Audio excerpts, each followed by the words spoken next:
Hello everyone, this is Nikhil. Welcome to my YouTube channel learn constant में आपका स्वागत है। फ्रेंड्स, आज हम लोग वीडियो में डिस्कस करने वाले हैं सीबीएसई क्लास 8 पॉलिटिकल साइंस के एनसीईआरटी का चैप्टर 4 हम लोग डिस्कस करेंगे। और चैप्टर 4 के अकॉर्डिंग जो आपका डिस्कशन रहेगा, डिस्कशन फोर्थ रहेगा।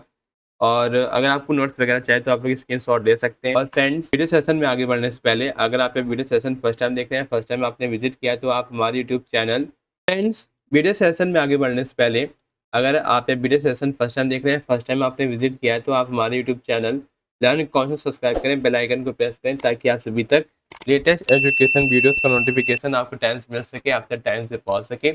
और फ्रेंड्स और फ्रेंड्स, अगर आपको ये वीडियो सेशन अच्छा लगे तो वीडियो सेशन को ज़्यादा से ज़्यादा लाइक करें, ज़्यादा से ज़्यादा शेयर करें अपने फ्रेंड्स को, ताकि आपके वीडियो सेशन आपके फ्रेंड्स के लिए बहुत ही हेल्प करेगा टीचिंग एग्जाम से प्रिपरेशन करने में। और फ्रेंड्स, अगर आपको कोई भी डाउट है तो आप लोग कमेंट बॉक्स में अपना डाउट क्लियर कर सकते हैं। I will time my best reply to all. तो फ्रेंड्स, हम लोग डिस्कस करेंगे CBSE class 8 lesson fourth political science का अंडरस्टैंडिंग से। और फ्रेंड्स, ये आपका लेसन फोर्थ है CBSE class NCERT political science का लेसन फोर्थ जुडिशरी। और जुडिशरी में हम लोग कोर्ट के बारे में, यानी कोर्ट जो आपकी होती है कितने टाइप्स की होती हैं, हम लोग डिस्कस करेंगे। और किस तरीके से जुडिशरी वर्क करती है, क्या रोल रहता है। और फ्रेंड्स, ये आपके टीचिंग एग्जाम्स के लिए स्पेशली बहुत ही हेल्प करेगा, आपकी सीटेट, यूपीटेट और अदर टेट एग्जाम्स के लिए, केवीएस, नवोदय, डीटीपीएसबी, टीजीटी, एसएसटी के लिए। और फ्रेंड्स, ये आपका एनसीईआरटी बेस्ड सेशन रहने वाला है। और इस वीडियो सेशन के माध्यम से आपका एनसीईआरटी पढ़ने में और भी आसानी होगी। और ये आपकी क्लास 8 के सोशल स्टडी इंडियन पॉलिटी का जो आपका डिस्कशन है, डिस्कशन फोर्थ रहेगा। और इस वीडियो सेशन के माध्यम से आपको एनसीईआरटी पढ़ने में और भी मज़ेदार लगने लगेगी। और इस वीडियो सेशन के माध्यम से आपको एनसीईआरटी का कंटेंट आपको समझ में आ जाएगा आसानी से। और ये आपकी क्लास 8 की एनसीईआरटी की टेक्स्ट बुक है। और ये आपकी पॉलिटिकल साइंस की एनसीईआरटी टेक्स्ट बुक है, जिसका नाम है social and political life third, सामाजिक एवं राजनीतिक जीवन थर्ड। और ये आपकी एनसीईआरटी इंग्लिश मीडियम और हिंदी मीडियम दोनों में अवेलेबल है। और ये आपकी एनसीईआरटी टेक्स्ट बुक आपको एनसीईआरटी की ऑफिशियल वेबसाइट से आपको मिल जाएगी, ncrt.nic.in से। और मेरे टेलीग्राम चैनल से भी आपके यहाँ एनसीईआरटी टेक्स्ट बुक आपको मिल जाएगी पॉलिटिकल साइंस की। और मैंने दोनों का लिंक इसी वीडियो के डिस्क्रिप्शन पर आपको दे रखा है, तो आप लोग चेकआउट कर लीजिएगा। और ये आपका कंटेंट है, जिसमें आपके यूनिट और चैप्टर आपके दिए गए हैं, जिसमें से आपका और फ्रेंड्स, ये आपका चैप्टर 4 है जुडिशरी। और इस लेसन से आपके काफ़ी क्वेश्चंस आपके बनते हैं एसएसटी एंड पेडागोजी सेक्शन से, लेसन 4 से जुडिशरी। सबसे पहला आपका टॉपिक है why do we need judiciary. Friends, ये आपका जो सीबीएसई क्लास 8 की पॉलिटिकल साइंस की जो आपकी एनसीईआरटी टेक्स्ट बुक है, जिसमें आपका जो लेसन फोर्थ है जुडिशरी, यानी कि न्यायपालिका। आपका पहला टॉपिक है why do we need judiciary, यानी कि हमें न्यायपालिका की आवश्यकता क्यों है। जो न्यायपालिका का समानता के सिद्धांत का पालन करती है। और जब किसी कानून का उल्लंघन होता है तो कानून को बनाए रखने और पीड़ित व्यक्तियों को न्याय प्रदान करने के लिए कुछ निश्चित प्रक्रियाओं का पालन किया जाना आवश्यक होता है। और इस कानून के शासन को लागू करने के लिए हमें एक नए न्यायिक प्रणाली की आवश्यकता है। और भारत में इस न्यायिक प्रणाली में अदालतों का तंत्र शामिल है, और नागरिक कानून का उल्लंघन होने पर इन अदालतों का दरवाजा खटखटा सकते हैं। और न्यायपालिका सरकार का एक महत्वपूर्ण अंग है, और यह भारत के लोकतंत्र के कुशल संचालन में महत्वपूर्ण भूमिका निभाती है। और हमें स्वतंत्र न्यायपालिका की आवश्यकता क्यों है? इसका उत्तर यह है कि यह स्वतंत्रता न्यायपालिका को गैर पक्षपाती या प्रभावित तरीकों से अपनी भूमिका निभाने की अनुमति देती है। रोल ऑफ जुडिशरी, यानी कि न्यायपालिका की भूमिका क्या है? न्यायपालिका की भूमिका को उसके कामकाज को समझकर समझा जा सकता है। न्यायपालिका निम्नलिखित भूमिका निभाती है। पहला आपका है डिस्प्यूट, सेकंड आपका जुडिशियल रिव्यू, यानी कि विवाद समाधान। न्याय प्रणाली का तंत्र विवाद समाधान में मदद करता है। नागरिकों के बीच, नागरिकों और सरकार के बीच, दो राज्य सरकारों के बीच तथा केंद्र और राज्य सरकार के बीच विवादों को सुलझाना। सेकंड है जुडिशियल रिव्यू, यानी कि न्यायिक समीक्षा। न्यायपालिका अपनी न्यायिक समीक्षा की शक्ति के तहत संसद द्वारा पारित कुछ कानून को रद्द कर सकती है। ऐसा तब होता है जब न्यायपालिका का मानना है कि ये कानून संविधान के मूल ढांचे का उल्लंघन है। थर्ड है upholding the law and enforcing fundamental rights, यानी कि जो आपके कानून है, कानून को कायम रखना और मौलिक अधिकारों को लागू करना।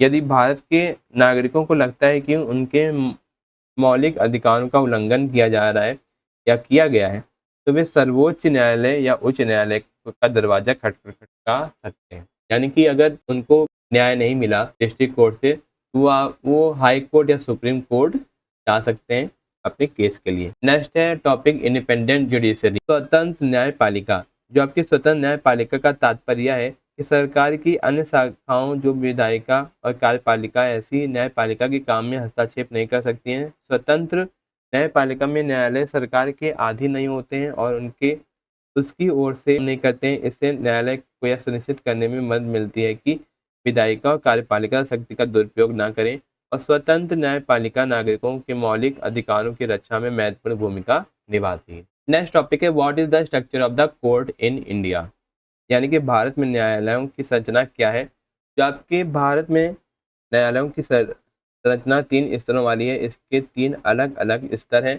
पहला आपका डिस्ट्रिक्ट लेवल पर, सेकंड आपका हाई कोर्ट, थर्ड आपका जो लास्ट है अल्ट्रा बात की सुप्रीम कोर्ट। सबसे पहले हम लोग डिस्कस करेंगे डिस्ट्रिक्ट कोर्ट, यानी कि जिला न्यायालय। जिला न्यायालय अधीनस्थ या तहसील स्तरीय न्यायालय भी कहा जा सकता है। वे देश के अधिकांश लोगों के विवादों का निपटारा करती हैं। जो आपका हाई कोर्ट है, हाई कोर्ट देश के प्रत्येक राज्य का सर्वोच्च न्यायालय उच्च न्यायालय होता है।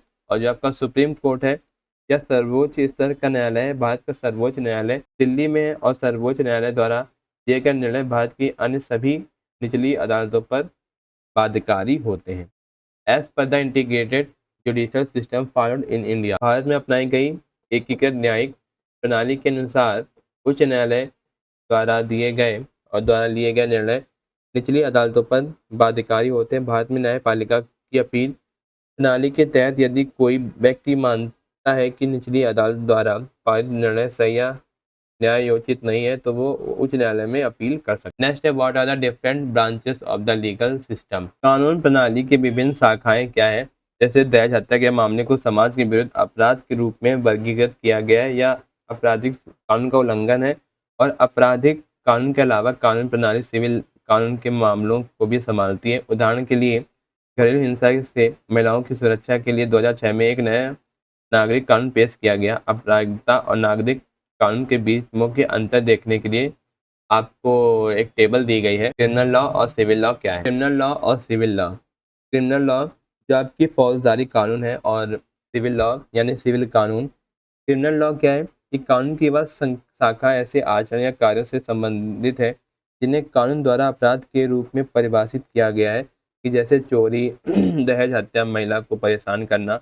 और सेकंड है क्रिमिनल लॉ में कि दोषी पाए जाने पर आरोपी को जेल या जुर्माना या कुछ मामलों में दोनों सजाएं दी जा सकती हैं। और थर्ड है आपराधिक कानून के मामलों में पहला कदम पुलिस में प्रथम सूचना रिपोर्ट FIR दर्ज कराना। पुलिस अपराध की जांच करती है फिर अदालत में मामला दायर करती है। अब आपका आता है सिविल लॉ। सिविल लॉ के कानून की शाखा व्यक्तियों के अधिकारों को किसी भी तरह की चोट या नुकसान से निपटती है। उदाहरण के लिए माल की खरीद से संबंधित विवाद, जमीन की बिक्री और किराए के मामले जैसे रियल एस्टेट विवाद, तलाक के मामले। और सिविल लॉ और सिविल कानून जो आपका है सिविल कानून से संबंधित विवादों के मामलों में न्यायालय पीड़ित पक्ष द्वारा मांगी गई विशिष्ट राहत प्रदान करती है। सिविल कानून के मामलों में केवल प्रभावित पक्ष द्वारा ही संबंधित न्यायालय के लिए समक्ष याचिका दायर की जानी चाहिए। ये आपका था क्रिमिनल लॉ और सिविल लॉ में डिफरेंस। नेक्स्ट टॉपिक है who has access to the court, न्यायालय तक किसकी पहुंच है। भारत में सभी नागरिकों को न्याय पाने के लिए अदालतों तक पहुंचने का अधिकार है, क्योंकि अदालतें मौलिक अधिकारों की रक्षा करने में महत्वपूर्ण भूमिका निभाती हैं। हालांकि कई गरीब व्यक्ति कानूनी प्रक्रियाओं के लागत और जटिलताओं से जूझते हैं। सहायता के लिए सर्वोच्च न्यायालय से 1980 के दशक में जनहित याचिका PIL की शुरुआत की जाती है, जिसे किसी की भी दूसरी की ओर से मामला दायर करने की अनुमति मिल गई है जिनके अधिकारों का उल्लंघन हो रहा है। नेक्स्ट है this simplified process has addressed issues such as the labor condition and wrongful imprisonment। इस सरलीकृत प्रक्रिया से श्रम शक्तियाँ और स्थितियाँ और गलत कारावास जैसे मुद्दों का समाधान हो गया और आम लोगों के लिए जनहित याचिकाएं न्याय तक पहुंचने और जीवन के अधिकार जैसे अधिकारों को बनाए रखने का एक महत्वपूर्ण तरीका प्रदान करती है। न्याय तक पहुंचने में से एक चुनौती यह है कि अदालतों को मामलों को उलझाने में और सुलझाने में लंबा समय लगता है, जिसे अक्सर न्याय में देरी न्याय से वंचित करने के लिए समान है। वाक्यांश से अभिव्यक्त किया जाता है कि इसके बावजूद लोकतांत्रिक भारत में न्यायपालिका महत्वपूर्ण बनी हुई है, जो न्यायपालिका और कार्यपालिका और विधायिकी की शक्तियों पर अंकुश लगाती है और मौलिक अधिकारों की रक्षा करती है। संविधान सभा ने बुद्धिमानी से हमारे लोकतंत्र की आधारशिला के रूप में एक स्वतंत्र न्यायपालिका की स्थापना की है। तो फ्रेंड्स, आज का जो वीडियो सेशन है, आज का जो लेसन 4 है, जुडिशरी, फिनिश होता है। आई होप आपके वीडियो सेशन आपको पसंद आएगा, पूरा डिस्कशन पसंद आया होगा।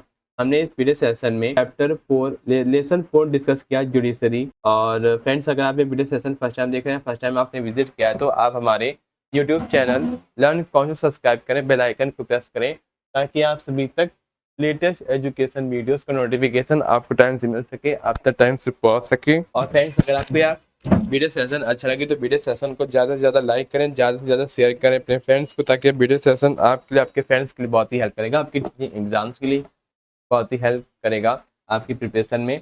और फ्रेंड्स, अगर आपको कोई भी डाउट है वीडियो सेशन से रिलेटेड, तो आप लोग कमेंट बॉक्स में अपना डाउट शेयर कर सकते हैं। I will try my best reply to all. तो फ्रेंड्स, ये हमारे सोशल मीडिया हैंडल्स हैं, तो आप लोग लर्न कौशल को आप लोग फॉलो कर सकते हैं, फेसबुक पेज पर, इंस्टाग्राम पर, टेलीग्राम चैनल पर, ट्विटर पर आप लोग फॉलो कर सकते हैं, ताकि आप सभी तक लर्न कौशल के माध्यम से आपको हर एक वीडियो सेशन का नोटिफिकेशन आपको टाइम से मिल सके। तो फ्रेंड्स, आज का जो वीडियो सेशन है फिनिश होता है। आई होप आपके वीडियो सेशन आपको पसंद आएगा। Thanks for watching this video. मिलते हैं फ्रेंड्स इसी तरीके के इंटरेस्टिंग वीडियो में। थैंक यू, धन्यवाद।